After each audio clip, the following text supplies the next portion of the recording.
Shalom, selamat pagi saudaraku. Kembali pagi ini kita bertemu dalam kasih dan anugerah Tuhan. Pagi ini kembali saya menyapa saudara dan mengajak saudara menikmati berkat Tuhan melalui sarapan. Satu hati, raih harapan. Firman Tuhan adalah harapan. Dan firman Tuhan pagi ini kita akan membaca dari Markus pasal 5 ayat 21 sampai 23. Sesudah Yesus menyeberang lagi dengan perahu, orang banyak berbondong-bondong datang lalu mengerumuni dia. Sedang ia berada di tepi danau, datanglah seorang kepala rumah ibadat yang bernama Yairus. Ketika ia melihat Yesus, tersungkurlah ia di depan kakinya dan memohon dengan sangat kepadanya. "Anakku perempuan sedang sakit, hampir mati. Datanglah kiranya dan letakkanlah tanganmu atasnya, supaya ia selamat dan tetap hidup." Beberapa waktu sebelum kepindahan kami ke Tulungagung, saya sering melihat istri saya, Debbie, sangat menikmati waktu spesialnya bersama Tuhan di dapur ketika ia memasak sarapan pagi untuk kami sekeluarga. Ada satu lagu pujian yang sering kali ia putar berulang-ulang dari YouTube. Lagu tersebut dinyanyikan oleh pasangan suami istri Bracken dan Lindsay Kirkland. Judul lagu tersebut adalah I Must Tell Jesus. Lirik lagu ini mengajak kita untuk menceritakan kepada Yesus seluruh beban berat kita. Yesus akan mendengarkan semua keluh kesah kita. Ia tidak akan memalingkan telinganya atau menghindari kita. Dalam kesusahan, ia akan menolong. Ia mencintai dan peduli kepada kita yang adalah miliknya.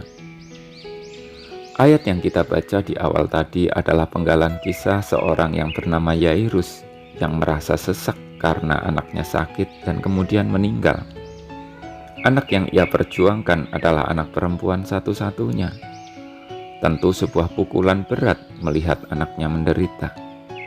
Ia menaruh harapannya pada Yesus, sebab ia yakin bahwa Yesus dapat berbuat sesuatu, yakni menyembuhkan anaknya. Itu sebabnya ia datang pada Yesus dan tersungkur di depan kakinya, memohon kesembuhan.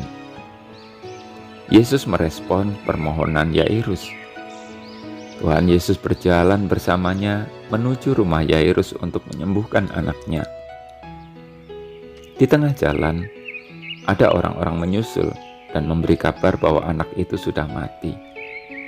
Tetapi Yesus menguatkan hati Yairus dan tidak menggubris orang banyak. Dan kita tahu akhir kisah itu.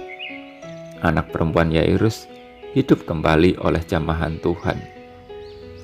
Upaya yang dilakukan Yairus, yakni menceritakan bebannya kepada Yesus, tidak bertepuk sebelah tangan. Tuhan menanggapinya. Kadangkala sulit sekali untuk kita menemukan pribadi yang tepat guna bercerita tentang pergumulan hidup yang kita alami. Kalaupun ada, mereka tidak dapat berbuat banyak, sebab tiap-tiap orang memiliki pergumulannya sendiri dan berjuang untuk itu. Pilihan yang dibuat Yairus dengan menceritakan pergumulannya pada Yesus adalah tepat. Dan kita pun dapat memilih tindakan seperti Yairus. Tuhan Yesus tidak pernah mengecewakan. Sekalipun situasi berubah menjadi semakin buruk, sebagaimana yang terjadi pada anak Yairus.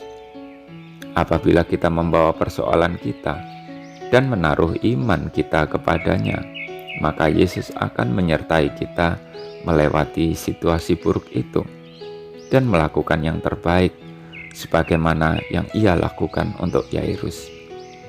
Jadi, jangan ragu untuk menceritakan apa yang kita alami dan gumulkan pada Yesus. Selamat pagi saudaraku, selamat beraktivitas. Tuhan memberkati. Jangan lupa sarapan.